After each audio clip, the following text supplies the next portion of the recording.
शङ्कराचार्य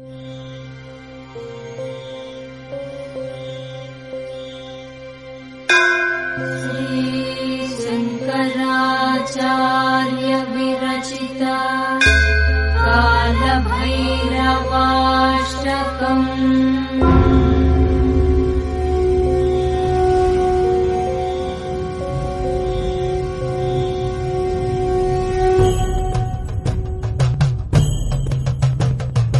देवराजसेव्यमान पावनाग्निपङ्कजम् ज्ञानयज्ञसूत्रमिन्दुशेखरम् कृपाकरम् नारदादियोगिवृन्दवन्दितम् दिगम्बरम् काशिकापुराधिनाथ कालभैरवम् भजे।